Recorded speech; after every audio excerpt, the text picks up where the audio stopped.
सभा टीवी का ये बेहद ख़ास प्रोग्राम है गुफ्तगू, और गुफ्तगू में आज है हमारे साथ राइटर डायरेक्टर अभिषेक चौबे।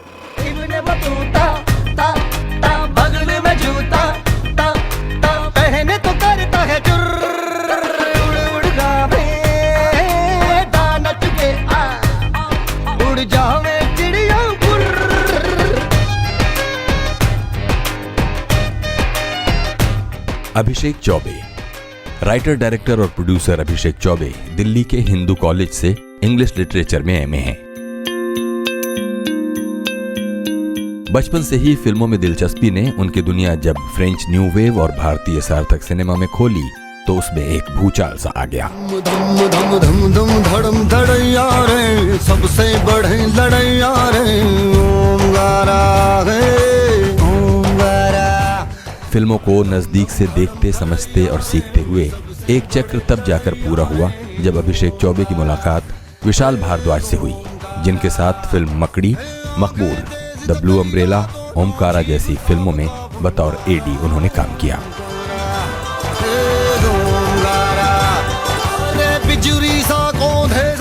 जिसकी तलवार का झंकारा,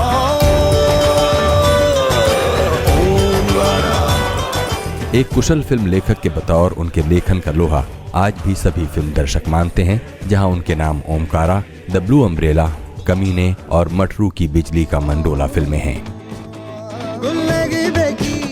बेगी का गुल्ला, जब तंबू खोला तब गुल्लम गुल्ला, बल्ले बोला फिर मैं बोला, ए मटरू की बिजली का मंडोला, ए मटरू की बिजली का मंडोला, मटरू रे मटरू मटरू। स्वतंत्र रूप से उनकी लिखी और निर्देशित फिल्में हैं इश्किया, डेढ़ इश्किया और उड़ता पंजाब। हाँ उड़ता पंजाब,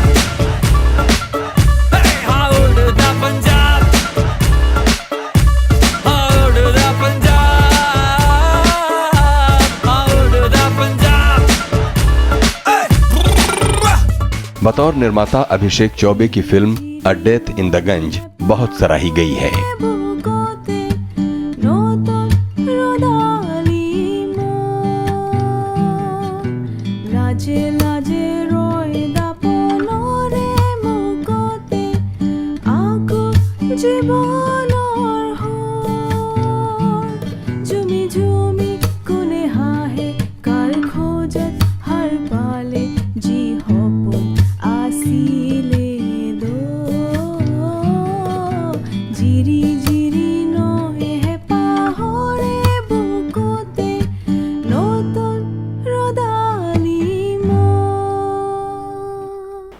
बहुत स्वागत है।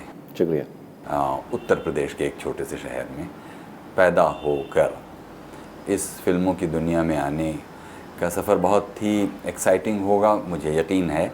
लेकिन हमें बताइए कि क्या आप फैज़ाबाद में बहुत समय तक रहे?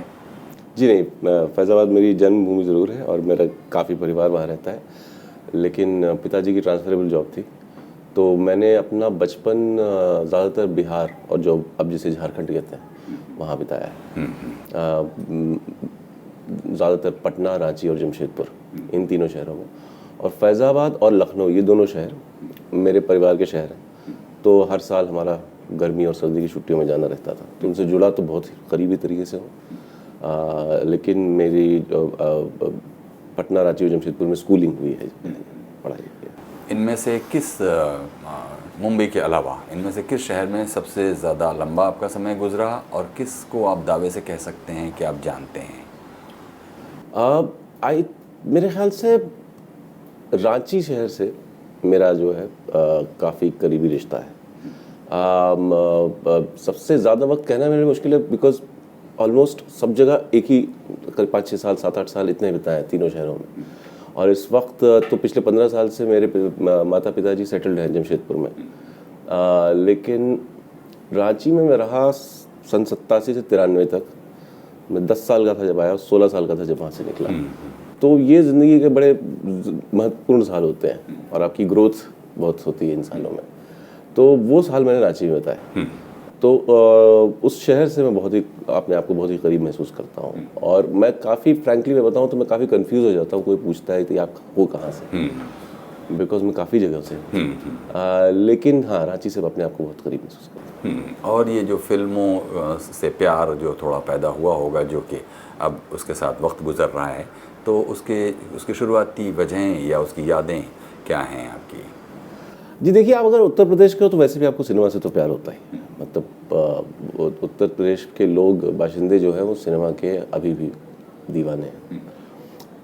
स्पेशली जो हमारा जो परिवार था है, मतलब वो जिसको मैं कहता था फिल्म बफ्स, बहुत बड़े फिल्म बफ्स थे, सिनेमा से ऑब्सेस्ड थे। और बचपन में जब मैं घर परिवार के साथ रहता था तो सब लोग अमूमन फिल्मों की बातें करते रहते थे। कोई बहुत बड़े एस्थेट्स नहीं थे, वो सिनेमा क्रिटिक नहीं थे, ऑडियंस थे। तो ऐसे कुछ कहानी को लेकर कोई बहुत ही कुछ उसकी कुछ फिलोसॉफिकल चर्चा नहीं होती थी। यही कि पाशा पाली ने कपड़े कौन से पहने थे, और वो राजेंद्र नाथ ने कितना मज़ा लगाया था उस सीन में, और शम्मी कपूर कितना हैंडसम लग रहा था, यही बातें होती थी। लेकिन फिल्मों की चर्चा बहुत होती थी। संगीत का बड़ा शौक था हमारे, मेरे परिवार के काफ़ी सदस्य प्रोफेशनली म्यूज़िक में हैं। तो इस माहौल में मैं बड़ा हुआ। और वैसे भी 80 और 90 के दशक में अगर आप उत्तर भारत के छोटे शहरों में अगर आप पल बढ़ रहे हैं तो सिनेमा और क्रिकेट के अलावा आप करेंगे क्या? उसके अलावा तो फिर पढ़ाई होती है, जिसके ऊपर मेरा बहुत ज़्यादा ध्यान तो था नहीं। तो सिनेमा और क्रिकेट दो हमारे नेशनल पास टाइम, नेशनल ऑब्सेशंस हैं। तो सिनेमा की तरफ मेरा रुझान बड़ा नेचुरल सा था। और रुझान तो चलिए एक चीज़ है, लेकिन उसी को अपना करियर बना लेना, ये सोच कब से पैदा हुई होगी कि इसमें आप अपनी पर्सनालिटी का कोई एक्सटेंशन देख पाएंगे और इसमें आप कोई सेटिस्फेक्शन पाएंगे? ये बात क्या आपको दिल्ली में रहते हुए हिंदू कॉलेज की पढ़ाई के ज़माने में दिमाग में आई, या फिर क्या था? मज़े की बात यह है कि मैं बहुत ही छोटा था, मैं करीब 11 या 12 साल का रहा हूँगा जब मुझे समझ में आया कि तो मुझे फिल्मों में काम करना है। और ये भी समझ में आ गया था कि पर्दे के सामने नहीं, पर्दे के पीछे करना है, फिल्में डायरेक्ट करनी है। और कोई अंदाज़ा नहीं था कि होता क्या है। लेकिन जो बात उस उम्र में भी ये समझ में आती थी कि भाई विजुअल कंसेप्शन करना बेसिकली जो एक लेमैन को समझ में आएगा, बच्चे को उतना समझ में आ गया था कि ये काम और ये काम में इंटरेस्ट है। तो समझ में तो आ गया था बड़ी ही छोटी उम्र में, लेकिन किसी से शेयर नहीं कर पाया। एक दोस्त से जो किया भी तो बहुत ही उसने मेरी फजीहत की, मजाक उड़ाया, तो मैं फिर चुप हो गया इसको लेकर के। और फिर जब मैं करीब आई थिंक मैं 16 साल का था और हैदराबाद में था हॉस्टल में, तो छुट्टियों के लिए घर आया था, तब मैंने अपने पिताजी से ये बात शेयर करी।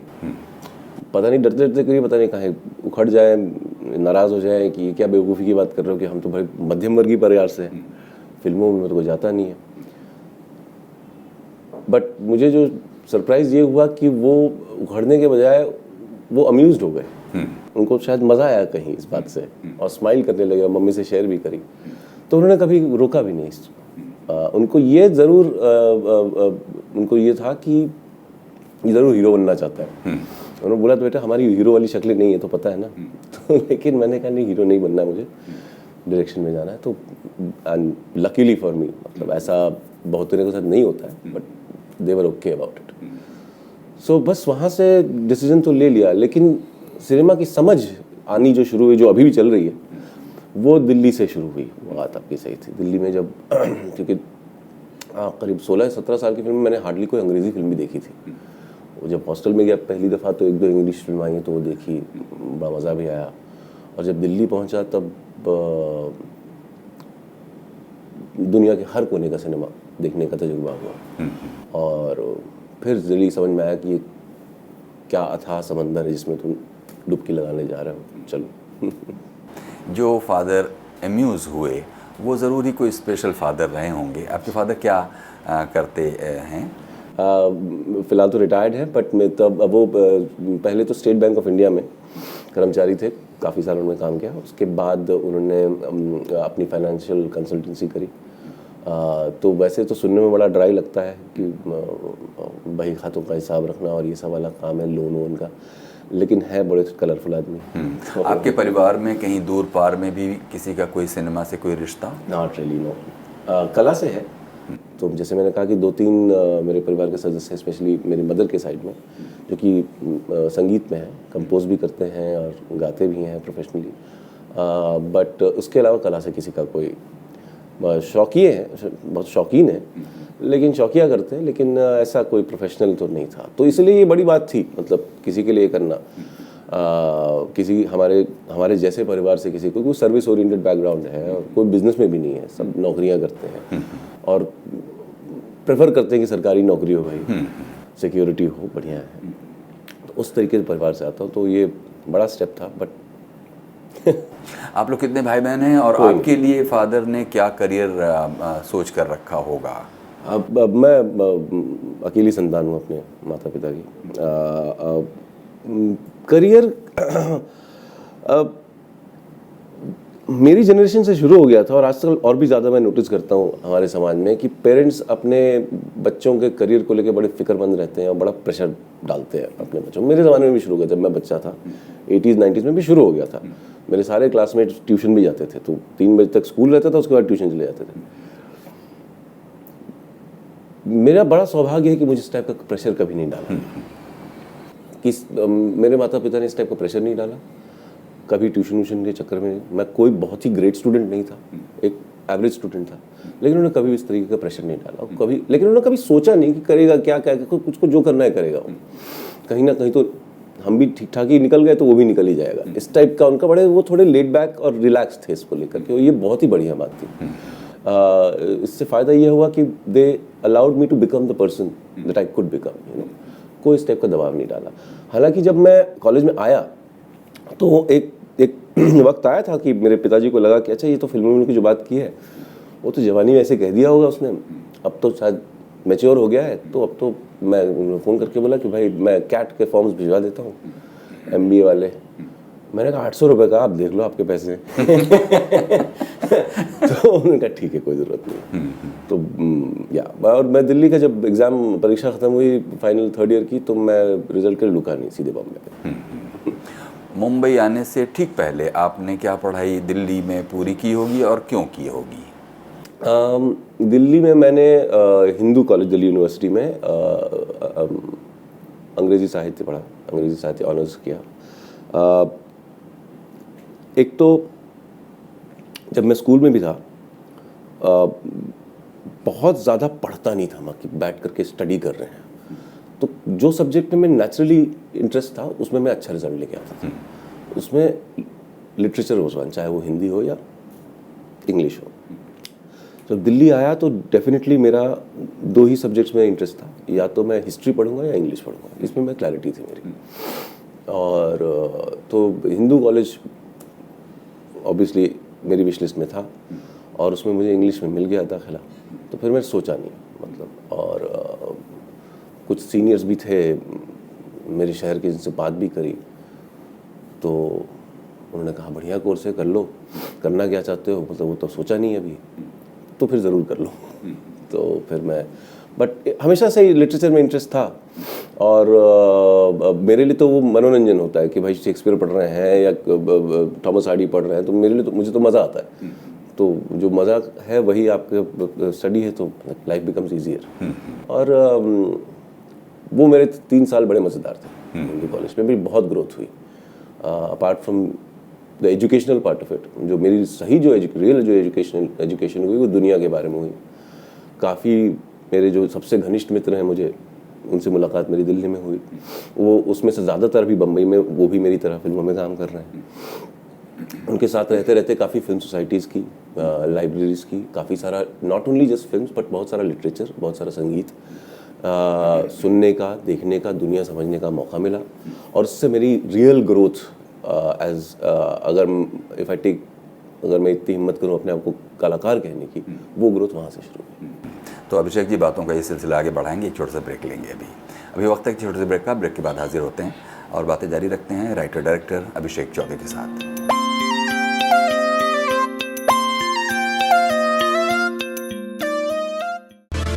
राज्यसभा टीवी का ये बेहद खास प्रोग्राम है गुफ्तगू। होने के बावजूद ना कोई जिंदगी, अब शहरा ताकत से कोई भी ये बहुत ही सिलसिला तेरी मैं सिगरेट तो नहीं पीता, मगर हर आने वाले से बस इतना पूछ लेता हूँ कि माचिस है। क्या आपको सच में लगता है कि ये मेरी आवाज़ है? मेरी आवाज़ ये भी हो सकती है।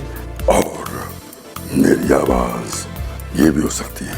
आप कौन सी गाड़ी से उतरते हैं ये इम्पोर्टेंट नहीं है, इम्पोर्टेंट ये है कि उतरने के बाद आप क्या करते हैं। मैं उनमें से हूँ जो घर से भागे नहीं थे एक्टर बनने के लिए, मुझे भगाया गया था। अगर किसी ने अंग्रेज कहा होता ना, मैं उसको एक थप्पड़ लगाता फौरन, और मैं कहता अंग्रेज होगा तेरा बाप। दोस्तों से प्यार किया, गुफ्तगू से बहुत प्यार किया, जो भी किया हमने किया शान से। देखिए गुफ्तगू सिर्फ राज्यसभा टीवी पर। स्वागत है एक बार फिर से, प्रोग्राम है गुफ्तगू, और गुफ्तगू में आज है हमारे साथ अभिषेक चौबे, जो कि एक राइटर और डायरेक्टर हैं। अभिषेक जी, हम लोग ब्रेक से पहले ये बात कर चुके थे कि आपने हिंदू कॉलेज से इंग्लिश में पढ़ाई की, और तब जबकि आपके पिता ये कह चुके थे इस बात पर कि आपको फिल्मों में जाना है, उनको कोई एतराज़ नहीं था। आपके सामने ये चॉइस था कि आप फिल्म में, आपको तो पर्दे पर वैसे भी आने का कोई प्राइमरीली ये इच्छा नहीं थी, डायरेक्शन में जाना था। डायरेक्शन को सीखने के लिए आपने किसी फिल्म इंस्टीट्यूट या किसी फॉर्मल ट्रेनिंग इंस्टीट्यूट को क्यों नहीं चुना, या फिर क्या हुआ दिल्ली में हिंदू कॉलेज की पढ़ाई के बाद कि किन सर्कमस्टांसेस में आप मुंबई आए? 1998 में जब मैं कॉलेज से पास आउट हुआ, मैं बिना रिज़ल्ट की चिंता किए सीधे मुंबई आ गया। आ तो गया, लेकिन मैंने कोई इतनी रिसर्च नहीं करी थी। उस समय गूगल तो था भी नहीं, तो इतनी कोई रिसर्च नहीं करी थी। मेरे कोई यार दोस्त, जान पहचान, रिश्तेदार कोई तो था नहीं मुंबई में। तो फिल्में बनाना है तो मुंबई में आना है, तो बस ये समझ करके मैं आ गया। कहीं मैंने पुणे फिल्म इंस्टीट्यूट के बारे में सुना था, और सतीश रे फिल्म इंस्टीट्यूट है कलकत्ता में, इसके बारे में तो मुझे अंदाज़ा भी नहीं था। जब मैं आया इधर, तो जब तक मुझे ये सब चीज़ें समझ में आती कि भाई वहाँ एडमिशन कैसे मिलता है, क्या मिलता है, मैं ऑलरेडी मुंबई पहुँच गया था। और मुझे सेंट ज़ेवियर्स जो कॉलेज है अपना बॉम्बे में, वहाँ पर ज़ेवियर्स इंस्टीट्यूट ऑफ कम्युनिकेशंस है, जो कि एक मास कम्युनिकेशंस कोर्स है। तो उसमें मुझे दाखिला मिल गया, और उससे मेरा फ़ायदा ये हो गया कि मुझे रहने की जगह मिल गई, जो कि ज़ेवियर्स हॉस्टल था। बम्बई शहर को एक्सपीरियंस करने का मौका मिल गया, और मैंने सोचा यही सही है, क्योंकि मैं इतनी फिल्में देखता था, और वो जो एक 20-21 साल के लड़के का जो ओवर कॉन्फिडेंस होता है मेरे में बहुत सारा था कि यार मैंने देख लिया, मुझे आता कुछ नहीं था। तो मुझे तब ज़रूरत महसूस नहीं हुई कि यार करना चाहिए, ऐसा फिल्म इंस्टीट्यूट जाना चाहिए। अब कभी कभी सोच के लगता है किसी फिल्म स्कूल गए होते तो शायद अच्छा ही होता, लेकिन तब मुझे ज़रूरत महसूस नहीं हुई, क्योंकि बम्बई में ऑलरेडी था। और आने के कुछ 1 साल बाद जो कोर्स ख़त्म हुआ, तो काम की तलाश भी करने लगा। तो मैंने कहा जब मैं ऑलरेडी वही कर रहा हूँ जो करने आया हूँ, तो बट वो 1 साल का जो तजुर्बा था ज़ेवियर्स इंस्टीट्यूट कम्युनिकेशंस में बड़ा अच्छा था, बिकॉज मुझे फिल्मों के बारे में, टेक्निक के बारे में कोई अंदाज़ा नहीं था। तो थोड़ी बहुत मालूमात वहाँ से हो गई, मुझे एक कुछ हासिल हो गया कि अच्छा ये फिल्म का कैमरा ऐसा होता है, और टेलीविज़न का कैमरा ऐसा होता है, सिंपल चीज़ें। तो उसका कुछ तो नॉलेज आई, जिससे फ़ायदा ये हुआ। और समझ में आया कि भाई आप कितने बानी हैं, और ये भी समझ में आया कि कोई एकदम नीचे से शुरू करना पड़ेगा, और then you have to work your way upwards. तो वो किया। और जिन फिल्मों की बात आप कर रहे हैं कि उनको आपने बहुत सारी फिल्में आपने देख ली, उनमें से कौन सी धारा थी जो लग रहा था कि ये आपकी धारा हो सकती है, ये आपका चुनाव हो सकता है कि अगर जब बनाना शुरू करूँगा कभी तो ऐसी वाली फिल्में बनाऊँगा? अपने हिंदुस्तानी सिनेमा में बात करें तो जो भी आप देख रहे थे। अपने हिंदुस्तानी सिनेमा में मैं रे साहब से बहुत प्रभावित था, और बिमल रॉय जी से बहुत प्रभावित था। 2 बीघा ज़मीन मुझे बहुत पसंद आई थी, और स्पेशली 1960 के दशक का न्यू वेव सिनेमा जो फ्रांस का था, उससे मैं बहुत ही प्रभावित था। ये बहुत मुझे कि वो वैसा कुछ करने का मन था। अब पता नहीं जर्नी ऐसी हुई है कि वो कहाँ और मैं कहाँ, बट एक स्टार्टिंग पॉइंट ऐसा था कि ऐसा कुछ करने का मन था। स्पेशली ट्रूफोर, गोदाद जैसे जो डायरेक्टर्स हैं जो फ्रांस के, उनसे बहुत पसंद थे। और इंगमार बर्गमैन है, वो बहुत पसंद थे। और ऑफ कोर्स रे साहब और बिमल रॉय, ये बहुत पसंद थे। तो ये मेरे फेवरेट फिल्म मेकर्स थे उस ज़माने के। फिर उसके बाद तो जर्नी की, और आप भी बदलते रहते हो, आपके साथ आपका टेस्ट भी बदलता रहता है। तो अब कहीं टेस्ट के अलावा कुछ जो आउटर कंपल्शंस हैं फिल्म प्रोड्यूस करने के, शायद वो भी, क्योंकि अपनी शर्तों पर आप अपनी क्रिएटिव जिद लागू शायद नहीं तब तक कर पाते जब तक कि आप खुद प्रोड्यूसर नहीं हैं, या सब कुछ का कंट्रोल आपके हाथ में नहीं है। शायद ये वजह होती होगी।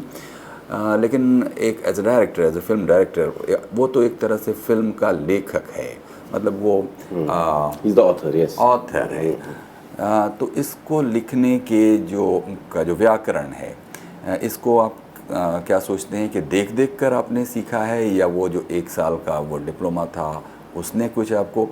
और फिर इसी के साथ ये भी सवाल जुड़ा हुआ है कि जब आप किसी को कुछ करने को कहते हैं, क्योंकि आपके साथ बहुत सारे लोग आपके बिहाफ पर काम कर रहे होते हैं, आपके निर्देशों पर काम कर रहे होते हैं, तो जिस कलाकार को आप कोई निर्देश दे रहे होते हैं कि वो अपनी कला में आपकी कल्पना को साकार करे, तो क्या खुद आपको भी ऐसा कुछ आता है?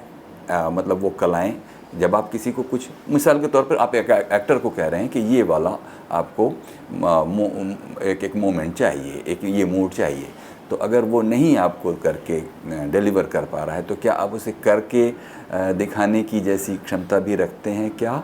क्योंकि रे का नाम आपने 2 बार लिया, जिनके अंदर सिर्फ निर्देश नहीं बल्कि कुछ कला उनके अंदर। वो तो म्यूज़िक भी कंपोज करते थे और बहुत अच्छे आर्टिस्ट भी थे, स्केच करते थे।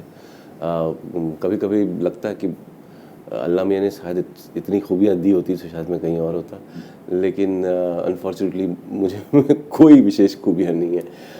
मैंने थोड़ा बहुत थिएटर किया है दिल्ली में। एक्ट 1 से मैं जुड़ा था करीब 1 साल, जो इनके शर्मा का बहुत ही बढ़िया थिएटर ग्रुप है, उससे काफ़ी सीखा मैंने उस चीज़ से। लेकिन मैं बहुत ही बुरा एक्टर हूँ, और मैं सीधी लाइन नहीं खींच सकता, मैं एक सुर नहीं गा सकता। और आपने बहुत सही कहा कि काफ़ी निर्देशक ऐसे होते हैं जो कि किसी एक पर्टिकुलर क्रिएटिव फील्ड से आते हैं। फिल्म मेकिंग काफ़ी सारे विभिन्न कलाओं का एक समावेश हो जाता है, जिसमें आपका आर्ट डायरेक्शन भी है, जो कि सेट डिज़ाइन, आर्किटेक्चर से रिलेटेड है, कॉस्ट्यूम डिज़ाइन भी है जो फैशन से रिलेटेड है, संगीत है, लाइटिंग है, बहुत सारी कलाओं का समावेश है। आप किसी भी एक मीडियम से आ सकते हो, लेकिन इसकी भी ज़रूरत नहीं है, आप बिना किसी मीडियम के भी आगे कर सकते हो। मैं निर्देशन जब करता हूँ, अभी भी सीख रहा हूँ, मैं कभी एक्टर को एक्टिंग करके नहीं बताता हूँ। कभी कभी जब आप स्पेशली नॉन एक्टर्स या चाइल्ड एक्टर्स के साथ काम कर रहे हो, तो कभी कभी थोड़ा उनको पुश करना पड़ता है, वैसे कि ऐसे बोलना। बट लेकिन जब आप मंझे हुए प्रोफेशनल कलाकारों के साथ काम करते हैं तो ये ज़रूरत नहीं पड़ती। काफ़ी निर्देशक हैं जो कि करते भी हैं, लेकिन वो उनका तरीका है और मैं उस तरीके से बिलीव भी नहीं करता हूँ। आई थिंक निर्देशन में सिर्फ एक एक्टर को डायरेक्शन देना से पहले एक स्टेज होती है जो होती है कास्टिंग। तो cast well, cast properly, I think that is a very important part of direction. तो अच्छे मंझे कलाकारों को अगर आप कास्ट करेंगे तो फिर आपको कर दिखाने की कभी ज़रूरत नहीं पड़ेगी। उनको जस्ट एक सही दिशा में पुश करना पड़ता है, और कभी कभी तो ज़्यादा डायरेक्ट भी नहीं करना पड़ता। फ्रैंकली मैंने कभी बार नोटिस किया कि काफ़ी डायरेक्टर्स ओवर डायरेक्ट कर देते हैं। सबको पता है, सब कर रहे हैं अपना काम ना, चुपचाप बैठो, देखो होने दो उस चीज़ को। तो कभी कभी जो होता है, कलाकारों को कुछ आपको बोलने की भी ज़रूरत नहीं पड़ती। कभी कभी आप बोलते हैं हाँ चलिए करते हैं सीन, और किया तो बस इतना करना पड़ता है, यार वो थोड़ा ज़्यादा हो गया, इसको थोड़ा नोट को थोड़ा कंट्रोल कर लो, बस इतना करना पड़ता है। Because you are working with professionals and very talented people, you are surrounded with them. तो ज़रूरत नहीं पड़ती। दूसरा क्या है कि फिल्म मेकिंग में एक और चीज़ होती है निर्देशन में, जो मेरा तजुर्बा, मैं खुद लिखता भी हूँ अपनी फिल्म में, बल्कि वन ऑफ द राइटर्स रहता हूँ, तो मुझे इस कहानी का DNA पता रहता है, और जब आप किसी भी कलाकार के साथ काम कर रहे हो फिल्म सेट पे, स्पेशली एक्टर्स, बट सिर्फ एक्टर्स भी नहीं, बाकी भी, I think it is very important कि जो निर्देशक है वो एक ट्रस्ट का माहौल क्रिएट करे, यू नो, कि जो भी कलाकार आके काम कर रहा है वो ये बिलीव करे कि ये जहाँ जो कर रहे हैं हम, चाहे वो अच्छा बने या ख़राब बने, लेकिन कर सच्चे दिल से रहे और मेहनत से कर रहे हैं। अगर एक कलाकार ये विश्वास कर लेता है नए सेट पे, तो फिर वो बहुत मेहनत करता है और दिल से काम करता है। तो एक इंटेंस माहौल अगर क्रिएट हो ट्रस्ट का कि यहाँ जो हो रहा है, then they feel very warm. और I think these are very important qualities of a director. और अपनी कहानी को जानना, उसके डीएनए को समझना, उसको 360 डिग्री एंगल से समझना, ये बहुत ज़रूरी होता है। कई कहते हैं कि डायरेक्टर एक अपनी फिल्म का सबसे पहला ऑडियंस होता है, क्योंकि उसी ने देखी होती है और किसी ने नहीं। तो वो quality I think is more essential. चूँकि आपका शुरुआती एक्सपोजर मुंबई में विशाल भारद्वाज के साथ एक लंबा एसोसिएशन भी रहा, और बिल्कुल शुरुआती एनकाउंटर्स अगर आप देखें फिल्म मेकिंग में, जहाँ पर आप सेट पर भी हैं और आप पूरी फिल्म के ग्रो करने के प्रोसेस में कदम ब कदम साथ साथ ही हैं, तो उसमें कौन सी ऐसी चौंकाने वाली ऐसी चीज़ें थी जिनका आपके ऊपर बाद तक भी असर रहता है, क्योंकि वो बिल्कुल एक फील्ड में नया उतरा आदमी है जो अभी तक फिल्म देख रहा था और अब बनने की पूरी प्रक्रिया का हिस्सा है? विशाल जी का प्रभाव मेरे काम पे, मेरे करियर पे, मेरी ज़िंदगी में बहुत ही गहरा है। उन्होंने ही मुझे समझाया कि अगर डायरेक्टर बनना है तो पहले लिखो, उन्होंने ही वो किया। और मज़े की बात यह है कि विशाल जी से मैंने काम करना शुरू किया 2001 के अंत में, मैं मिला था उनसे। 2002 में हमने मकड़ी फिल्म में साथ में काम किया था। मुझे बम्बई आए हुए कोई 2-3 साल हुए थे, काम करते हुए कुछ 1-1.5 साल हुए थे काम शुरू किए हुए, और भारद्वाज साहब की वो पहली फिल्म थी। तो हम दोनों साथ ही में, वो अलग लेवल पे और मैं अपने लेवल पे, दोनों ही सीख रहे थे, यू नो। तो एक ये साथ में जर्नी शुरू हुई। अब we look back very fondly on those days also. अब तो 15 साल हो गए, लेकिन हम दोनों ने एक अलग लेवल पे, वो मुझसे उम्र में काफ़ी बड़े हैं, और लेकिन अलग लेवल पे हम लोग दोनों ग्रो का साथ में ही कर रहे थे। और वो तजुर्बा हमारा चला, अगले 5-6 साल 8 साल तक हमने साथ में काम किया। पहले 2 फिल्मों में काम करने के बाद उनके साथ, मकड़ी और मकबूल में, उन्होंने मुझे कह दिया कि बेटा तुमको अगर फिल्म बनानी है तो लिखना सीख लो, यू नो, मेहनत करो। और मुझे कोई अंदाज़ा नहीं था, मैं लिखता था, पढ़ने का तो हमेशा से शौक था, लेकिन स्क्रीन प्ले लिखना कभी सोचा ही नहीं था। तो मैंने उनके कहने पर, उनके इनकरेजमेंट पर मैंने अपना हाथ साफ करना शुरू किया और उनको एक शॉर्ट फिल्म लिख करके दी पढ़ने के लिए, जो कि उनको अच्छी लगी। फिर उन्होंने ही मुझे मेरी पहली फिल्म बतौर एक लेखक दी, the blue umbrella, Ruskin Bond साहब की नॉवेला पे बेस्ड। एंड उन्होंने ही मुझे कहा कि तुम अगर डायरेक्टर बनना चाहते हो तो कहानी जो है वो तुम्हारे अंदर से आनी चाहिए। और मैंने पुश किया उसके लिए, और वो कहानी इश्किया की मैंने उनको सुनाई, जो कि उन्होंने मेरे साथ लिखी और उन्होंने प्रोड्यूस भी की। तो उनका तो मैं बहुत कृतज्ञ हूँ और हमेशा रहूँगा। वो ना होते तो पता नहीं मेरी जर्नी क्या होती। अब जबकि आप स्वतंत्र रूप से फिल्में बनाने लगे हैं और उस रास्ते पर आगे सफलतापूर्वक बढ़ रहे हैं, जहाँ पर आपको बर्गमैन और ट्रूफो और गोदार और बिमल रॉय और सत्यजीत रे की वो जो यादें हैं, उनमें से कब उस तरह की फिल्में आप सोचते हैं कि बना पाएंगे, या बना पाएंगे भी कि नहीं? ये जो फिल्में हैं ना, ये सारे जो निर्देशक हैं, इनकी सारी जो फिल्में हैं, ये समझ लीजिए इसी ने मुझे पुश किया, इनकरेज किया, ये to become a film maker, मतलब किस तरीके का फिल्म मेकर बनना चाहते हो। लेकिन जैसे मैंने कहा, जर्नी बहुत लंबी होती है। अब मैं यहाँ हूँ और पिछले 15-16 साल से मुंबई में हूँ, और Bollywood film industry, main stream Mumbai film industry में काम कर रहा हूँ। तो मैं सिर्फ अपनी इन्फ्लुएंसेस का ही नहीं, बट अपने तजुर्बों का भी प्रोडक्ट हूँ। तो मैंने जो तजुर्बे किए हैं ज़िंदगी में, और जो समझ में आया है इस इंडस्ट्री के बारे में, इस दुनिया के बारे में, आज के सिनेमा के बारे में, तो उसको समझ करके मैं अपनी फिल्में बनाता हूँ, और मैं किस टाइप का हूँ इस वक्त, और मैं अपनी दुनिया जो चारों ओर देख रहा हूँ उससे मेरा क्या रिलेशनशिप है, तो वही मैं अपनी फिल्मों में लाने की कोशिश कर रहा हूँ। तो ये सारे फिल्में उसको मैं कॉन्शियसली वैसी फिल्में नहीं बनाना चाहता, उनका कुछ सबकॉन्शियस कनेक्ट है तो होगा, बट मैं इसके बारे में ज़्यादा तवज्जो नहीं देता इस बात को। अब मैं जैसा हूँ, जहाँ हूँ, अपने आप को एक्सपीरियंस करता हूँ। और इनफैक्ट ये तो वही कर, ये तो बड़े मतलब कि जब मैं वर्ल्ड सिनेमा देखना शुरू किया तब के इन्फ्लुएंस, उसके बाद बहुत सारे फिल्म मेकर हैं जिनका मैं आज बहुत बड़ा फ़ैन हूँ, जैसे मार्टिन स्कोर्सेसी का बहुत बड़ा फ़ैन हूँ, और क्वेंटिन टैरेंटिनो फिल्म में बहुत मज़ा आया मुझे, तो उनको भी बहुत ही मज़े किए उनको देख करके, तो उनका भी इन्फ्लुएंस है कहीं। लेकिन अब जो मैं हूँ, I am a product of my environment, and मैं वैसी फिल्में बनाने की कोशिश कर रहा हूँ जैसा मैं हूँ और जैसी मेरी दुनिया है आसपास। तो अभिषेक जी, बातों का जो क्रम है हमारी तरफ से अब समापन पर पहुंच रहा है। कोई ऐसी बात जो आप कहना चाहते थे और वो सवाल मैंने नहीं पूछा, अभी आप कह सकते हैं। जी नहीं, मुझे बड़ी प्रसन्नता है कि आपने मुझे यहाँ याद किया और आपसे बात करने का बहुत मज़ा आया, और आपके सारे दर्शकों को मैं प्रणाम करता हूँ। बहुत बहुत शुक्रिया अभिषेक जी, आपने हमारे लिए इतना वक्त दिया। ये थे राइटर डायरेक्टर अभिषेक चौबे। प्रोग्राम गुफ्तगू के इस एपिसोड के बारे में कुछ कहना चाहते हो तो ज़रूर लिखिए feedback.rstv@gmail.com पर। कौन सा तन्हाई बरमाए रे, हमरी अटरिया पे आजा रे सवरिया, देखा देखी तनिक हो जाए, हमरी अटरिया पे आजा रे सवरिया, देखा देखी तनिक हो जाए, हमरी